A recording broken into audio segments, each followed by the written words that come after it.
We've been reading from Peter Baker's great analysis in the New York Times this morning in light of the indictment of Donald Trump, entitled "A President Faces Prosecution and a Democracy is Tested." Peter writes in part, for all of the focus on the tawdry details of the case, or its novel legal theory, or its political impact, the larger story is of a country heading down a road it has never traveled before, one fraught with profound consequences for the health of the world's oldest democracy. For more than 2 centuries, presidents have been held on a pedestal, even the ones swathed in scandal, declared immune from prosecution while in office, and effectively even afterward.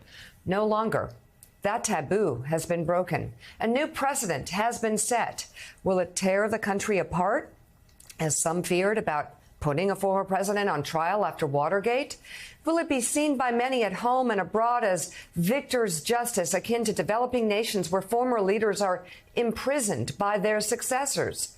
Or will it become a moment of reckoning, a sign that even someone who was once the most powerful person on the planet is not above the law? Michael Beschloss, as Peter also says, well, the indictment of Mr. Trump takes the country in uncharted waters. The authors of the Constitution might have been surprised only that it took so long.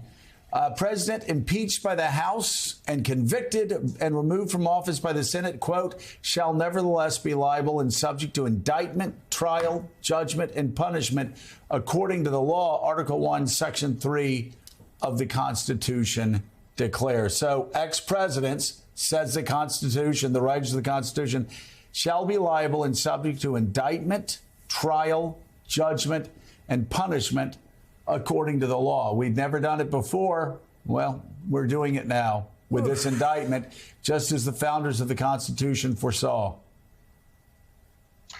We are seeing that happen, and especially because impeachment has sadly turned out to be a toothless remedy.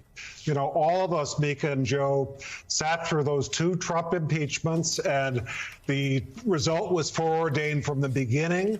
He was always going to win in the end and get off. Impeachment is not something that's going to strike fear into the heart of any president, especially Donald Trump.